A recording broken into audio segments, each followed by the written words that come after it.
Hai, Assalamualaikum warahmatullahi wabarakatuh. Bertemu lagi dengan Bu Sinta di pertemuan ini. Seperti biasa, kalian sebelum memulai pembelajaran berdoa terlebih dahulu sesuai agama dan kepercayaannya masing-masing. Bagi yang beragama Islam, kita berdoa. Terlebih dahulu tengadahkan tangan kalian. A'udzubillahi minasyaitonirrajim. Bismillahirrahmanirrahim. Raditu billahi robba. Wabil islami dina, wabi Muhammadin nabiyya wa rasulah. Rabbi zidni ilma warzuqni fahman. Artinya, aku ridho Allah Tuhanku, Islam agamaku, dan Nabi Muhammad Nabi dan Rasulku. Ya Allah, tambahkanlah ilmuku dan berilah aku pemahaman yang mudah. Amin, amin, ya Rabbal Alamin. Oke, berdoa selesai. Kalian simak videonya dan file PDF-nya nanti. Oke, bisa langsung share screen materinya.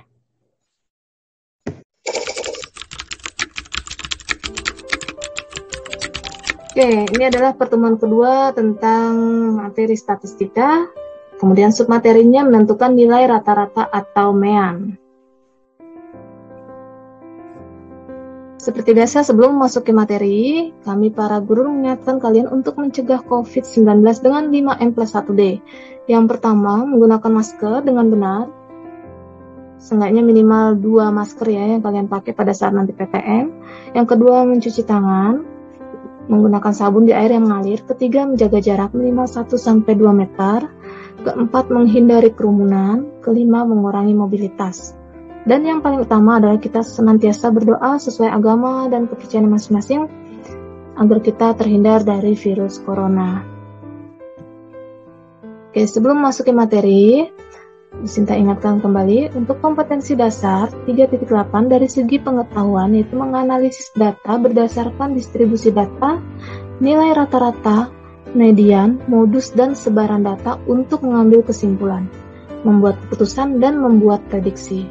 Untuk tujuan pembelajarannya, kalian peserta didik dapat menentukan nilai rata-rata atau MEAN dengan teliti.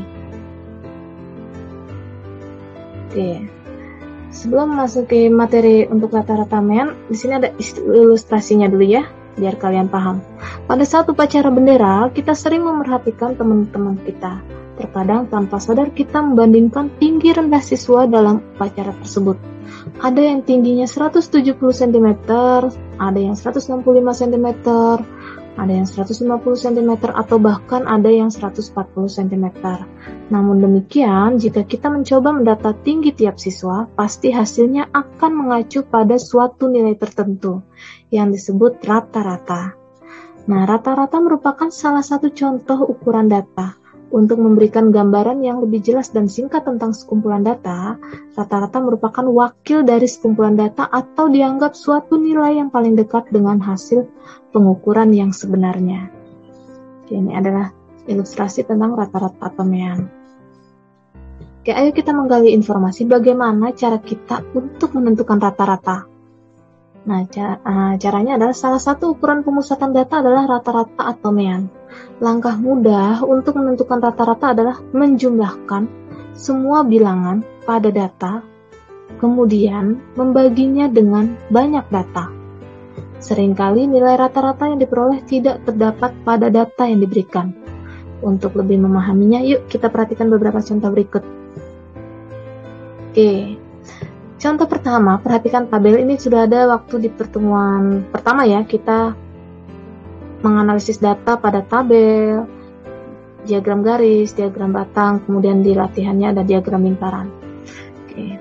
Perhatikan tabel berikut menunjukkan curah hujan Kabupaten Sragen, Jawa Tengah tahun 2014.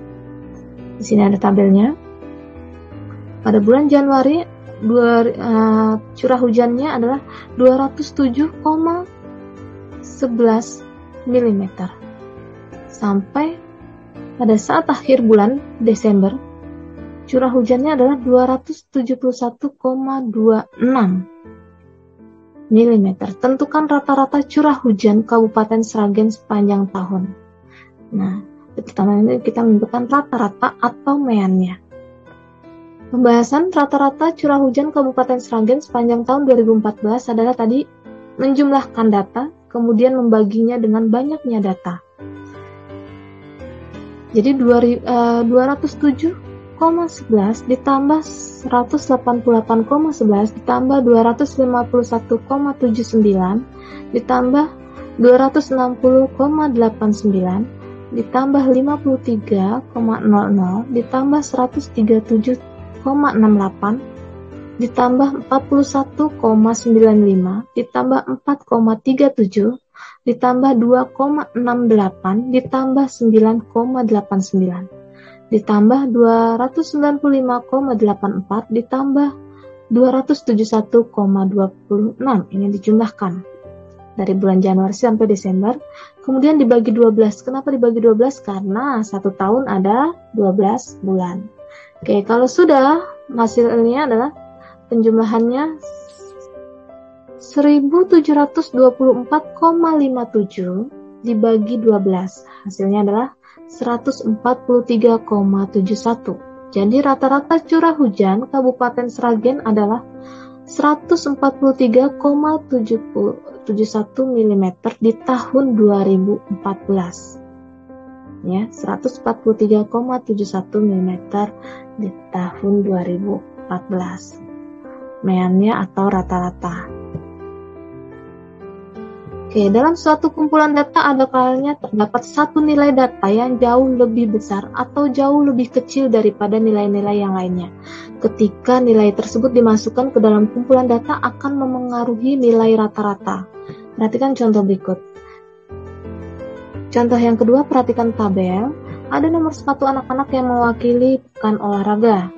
Ada ukuran sepatu 40, 37, 39, 40, 42, 38, 38, 37, 28, dan 40. Nah, tabel di atas menunjukkan nomor sepatu anak yang mewakili sekolah dalam ajang pekan olahraga di kabupaten. Pertanyaan A-nya, tentukan nilai yang dapat memengaruhi nilai rata-rata. Pertanyaan B, tentukan rata-rata dengan dan tanpa nilai dari poin A tersebut. Dari pertanyaan A tersebut ya, kira-kira nilai yang nomor sepatu siapa sih yang dapat mempengaruhi nilai rata-rata? Nah, kemudian di pertanyaan B-nya, jika nomor sepatu tersebut dipakai atau untuk perhitungan atau tidak, gimana hasilnya? Oke, kita lanjut ke pembahasan. Tentukan nilai yang dapat memengaruhi nilai rata-rata. Berdasarkan data dalam tabel, kita bisa mengetahui nilai yang dapat memengaruhi nilai rata-rata dengan membuat plot data seperti berikut. Nah, ini adalah model plot data. Kita buat seperti ini. Terus kemudian ada noktahnya. Nah, ini yang disebut keseluruhan adalah plotting datanya. Nomor sepatu yang berukuran 28 jauh lebih kecil dibandingkan dengan ukuran sepatu lainnya. Jadi nomor sepatu berukuran 28 adalah data yang dapat memengaruhi rata-rata. Berdasarkan di sini plot datanya udah ketahuan ya. Oh, nomor 28 dia jauh gitu datanya, jadi bisa memengaruhi rata-rata. Berdasarkan tabel itu sebenarnya juga bisa dilihat. Oke, kita lanjut ke pertanyaan B. Tentukan rata-rata dengan dan tanpa nilai dari poin A. Tadi udah poin A-nya di sini 28 ya. Jika rata-rata dengan data 28, ukuran sepatu 28-nya dimasukkan. Kita hitung 40 tambah 37 tambah 39 tambah 40 tambah 42 tambah 38 tambah 38 tambah 37 ditambah 28 tambah 40 dibagi 10. Nah, sini ada 10 anak karena 2. Sudah, tinggal dijumlah 379 dibagi 10 adalah 37,9 nilai rata-ratanya. Tapi jika ukuran sepatunya nomor 28 dibuang atau tidak dipakai, jadi tanpa data 28, kita hitung ya, 40 tambah 37 tambah 39 tambah 40 tambah 42 tambah 38 tambah 38 tambah 37 tambah 40 dibagi 9, karena tadi tanpa data 28 berarti banyaknya data berubah menjadi 9, atau 10 kurang 1 yaitu adalah 9. Sama dengan 351 dibagi 9 adalah 39. Oke, diperhatikan dengan dan tanpa mengikut sertakan 28 dalam kumpulan data memiliki nilai rata-rata yang berbeda, sehingga rata-rata tanpa nilai 28 lebih baik untuk menyatakan nomor sepatu. Karena jika angka ukuran sepatu 28-nya dimasukkan, rata-rata 37,9. Sedangkan jika ukuran sepatu 28-nya tidak dimasukkan, rata-ratanya malah tinggi ya. Rata-ratanya adalah 39. Maka rata-rata tanpa nilai 28 lebih baik untuk menyatakan nomor sepatu. Oke, contoh ketiga, rata-rata nilai ulangan matematika susulan dari 11 orang siswa adalah 7,2. Jika nilai ulangan Romi tidak diikutkan karena dia mengakui bahwa dia mendapatkan jawabannya dari hasil menyontek, nilai rata-rata tersebut berubah menjadi 7,0. Tentukan nilai ulangan Romi. Jadi kita masuk ke pembahasan. Rata-rata atau mean sama dengan jumlah nilai seluruh data dibagi banyaknya data. Rata-rata atau mean di sini tadi 7,2 jika Romi dimasukkan ya. Kita hitung jika Rominya masih ada. 7,2 sama dengan X1 tambah X2 tambah X11 dibagi 11 karena Rominya masih masuk, ada 11 siswa. Sehingga 7,2 dikali 11, 11-nya pembagian pindah ruas jadi perkalian. Sama dengan X1, X2 sampai siswanya di sini X11. Jumlah nilai seluruh data yaitu adalah 7,2 kali 11, 79,2. Nah, ini jika Romi masih diikutkan. Bagaimana jika Romi tidak diikutkan? Karena dia ketahuan menyontek. Tadi rata-ratanya adalah 7,0. Oke, 7,0 sama dengan X1 tambah X2 tambah titik-titik tambah X10. Karena Rominya tidak diikutkan ya. Terus datanya adalah menjadi 10 karena 11 dikurang 10 11 dikurang 1 adalah 10 karena Rominya tidak diikutkan, sehingga 7,0 sama dengan 79,2 dikurang X11 per 10. 10-nya ini pindah ruas jadi perkalian. 7,0 kali 10 yaitu antaranya adalah 70, kemudian 79,2 dikurang X11. Nah, X11 ya pindah ruas sama dengan 79,2 dikurang 70, yang 70 juga pindah ruas. Negatif X11 pindah ruas menjadi positif, yang positif 70 pindah ruas menjadi negatif 70. X11-nya sama dengan 9,2 karena hasil pengurangan 79,2 dikurang 70. Jadi ternyata nilai ulangan matematika Romi yang tidak diikut sertakan adalah 9,2. Ya. Gitu. Contoh keempat, perhatikan tabel distribusi frekuensi, tabel nilai ulangan IPA siswa kelas 8A. Ada tabel distribusi frekuensi itu ada nilai dan frekuensi. Frekuensi ini biasanya banyaknya siswa atau banyaknya orang. Tentukan nilai rata-rata pada tabel di atas ya, rata-rata data. Ini semua disebut keseluruhan adalah data. Misalnya mendapatkan nilai 4 ada 4 orang, mendapatkan nilai 5 ada 5 orang, mendapatkan nilai 6 ada 5 orang, mendapatkan nilai 7 ada 8 orang, mendapatkan nilai 8 ada 7 orang, mendapatkan nilai 9 ada 4 orang, mendapatkan nilai 10 ada 2 orang. Kita lanjut ke pembahasan. Oke, untuk menentukan rata-rata maka dilakukan sebagai berikut. Jadi nilainya dikali dengan frekuensinya.